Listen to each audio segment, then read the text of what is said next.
Hello, this is Sky Moore. This segment is on basic copyright law.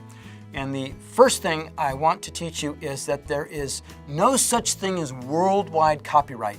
Copyright is a country-by-country determination. There is a treaty among all the countries in the world that's called the Berne Convention, B-E-R-N-E.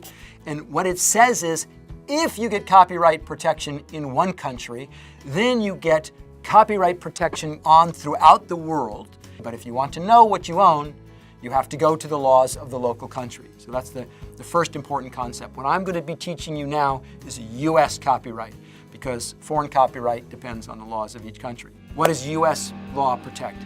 It protects an original idea that is recorded in a tangible medium of expression. For example, if I write it on a piece of paper, if I film it on a film, that's recorded in a tangible medium. That's what copyright protects.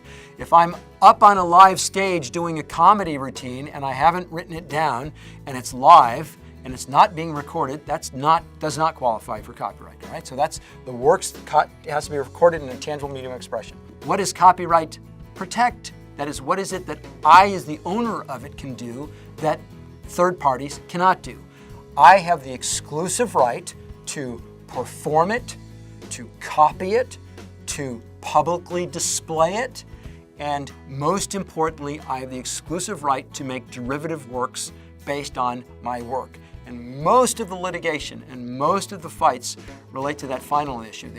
The first ones are easy. If someone violates it, it's just, it's obvious. But the last one is the big fight is over what is a derivative work and what is it that I have the right to protect.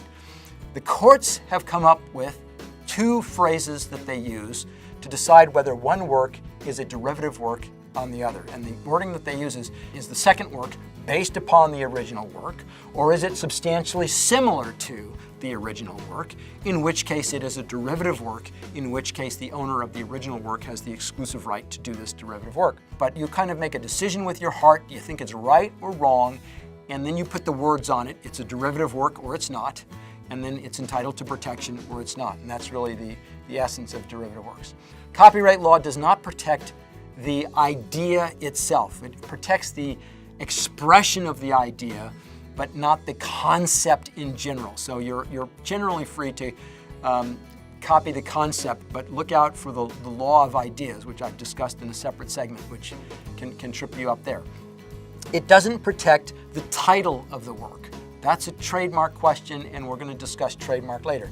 It doesn't protect generic scenes. In every love movie in the US, they're going to kiss at some point. It doesn't protect kissing scenes. That's called scenes affair. This is basically generic scenes. It doesn't protect databases. And that's a gaping loophole in the Copyright Act. That is, you can spend a lot of time creating a database and copyright law will not protect you. It also does not protect independent creation. If somebody came up with Romeo and Juliet just totally coincidentally, never saw Shakespeare's original work, wrote it completely independently, then they are not infringing the original work. They're allowed to do that. Contrast that with patents, where patents, even if independent creation is not a defense, so it's quite different. Most copyrights are done as works made for hire, and that means some entity generally owns the work and people created it for that entity. In that case, the term of copyright is 95 years from the date of publication.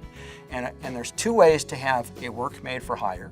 One is it was done by your employees, and another is that it was done under some contract in writing that said that it was done as a work made for hire.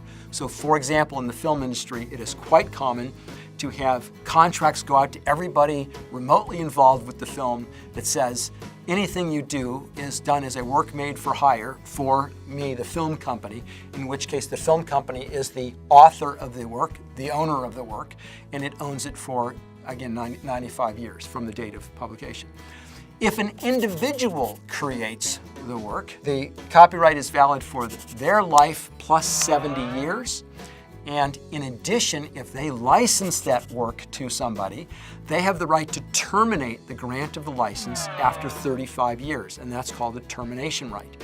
That termination right is the right to terminate the license with respect to any further derivative works created by the licensee, but it can't stop any works that were created in reliance on that license during the term. For example, if an individual creates writes Jurassic Park, licenses that to a film company, after 35 years, the licensor can terminate the license, the individual, but they can't stop the studio from exploiting any Jurassic Park films that were made during that 35 years. This is the basic rules of copyright. We're going to discuss transfers and defenses in a separate segment. I hope you join me for that next.